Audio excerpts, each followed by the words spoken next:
dumadaloy mula sa Branham Tabernacle. Minamahal na mga kapwa mamamayan ng kaharian.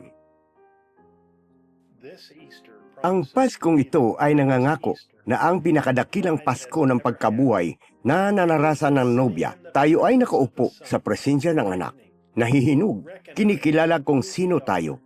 Ang kapuspusan ni Hesus Kristo ay naipapakita sa bawat isa sa atin habang ang kanyang salita, ang kanyang tinig ay sumisigaw, agila sa agila na tinatawag tayo palabas sa ating hapunan sa kasal.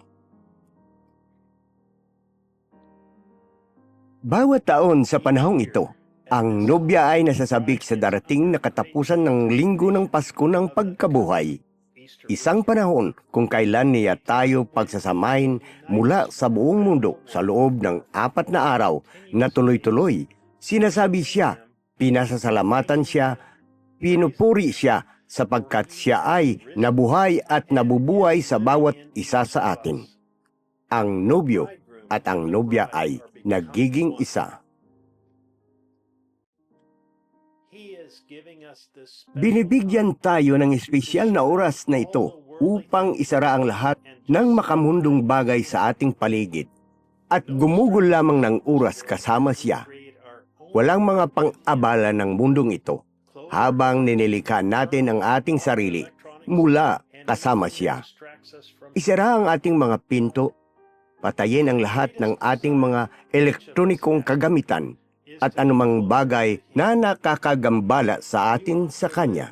Ang pinakadakilang hangarin ng bawat isa sa atin ay ang maging mas malapit sa Kanya. Nais nating mamuhay ng mas banal para sa Kanya na laging nasa Kanyang perpektong kalooban. Maging handa sa Kanyang pagdating. Walang mas mahalaga pa rito sa mundong ito o sa ating buhay.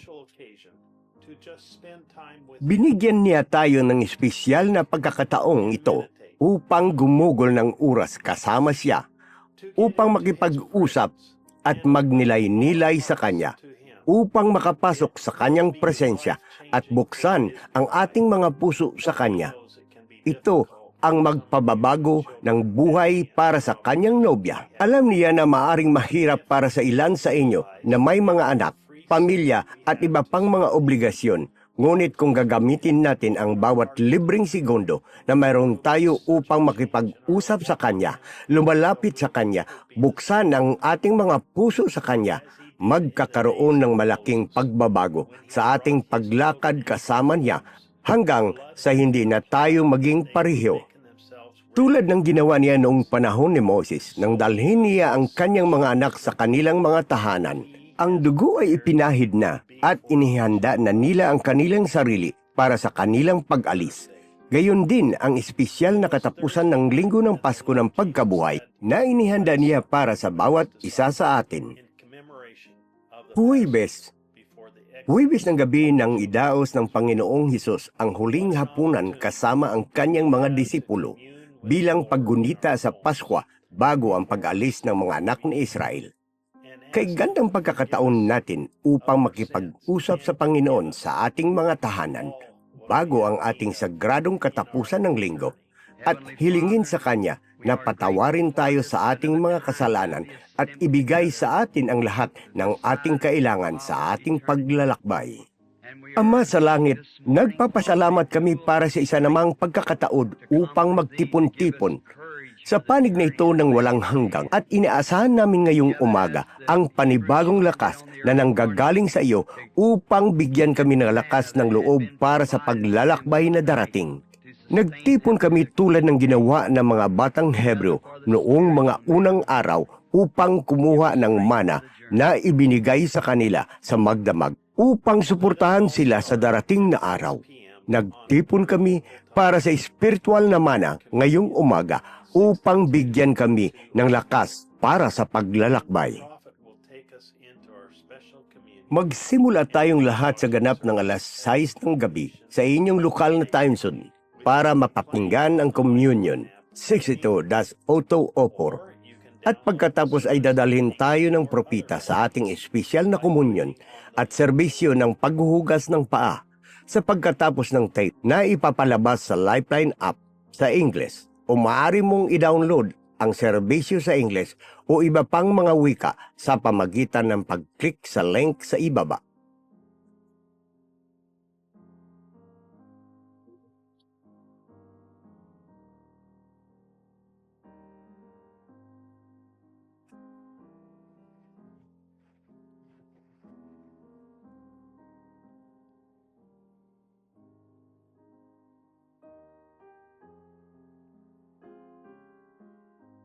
Friday. Let us go to prayer with our families at 9 a.m. and then again at 12 p.m., inviting the Lord to be with us and fill our homes with His Holy Spirit as we dedicate Biyernes. ourselves to Him. Manalangin tayo kasama ang ating mga pamilya sa ganap na alas 9 ng umaga at pagkatapos ay muli sa ganap ng alas 12 ng tanghali. See our Savior. Inanyayahan ng Panginoon na makasama natin at punuin ang ating mga tahanan ng banal na Espiritu habang inaalay natin ang ating mga sarili sa Kanya. Naway bumalik ang ating mga isipan sa araw na iyon sa Kalbaryo, mga 2,000 taon na ang nakalilipas at makita ang ating tagapagligtas na nakabitin sa krus.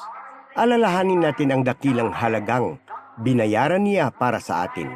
Siya ang walang kasalanang anak ng Diyos, ngunit kinakailangan magdusa na hindi kayang tiisin ng ibang tao dahil ang ating mga kasalanan ay ipinataw sa Kanya. Kinakailangan niya siyang ipadala sa impyerno na hinatulan. Kita mo, dahil kinuha niya ang ating mga kasalanan at si Kristo ay namatay. Hindi matuwid, si Kristo ay namatay ng isang makasalanan. Kita mo, hindi kailanman nagkasala si Kristo, ngunit inako niya ang ating mga kasalanan. Pagkatapos sa ganap ng alas 12:30 ng hapon, magsama-sama tayo sa ating mga tahanan upang pakinggan ang 57-0419, ang kasakdalan. Pagkatapos magsama-sama tayong muli sa panalangin pagkatapos ng serbisyo bilang paggunita sa pagpapako sa krus ng ating Panginoon. Sabado, muli tayong magkaisa sa panalangin sa ganap na alas 9 ng umaga at alas 12 ng tanghali at ihanda ang ating mga puso para sa mga dakilang bagay na gagawin niya para sa ating kalagitnaan. Naririnig ko siyang nagsasabing, "Satanas, halika rito."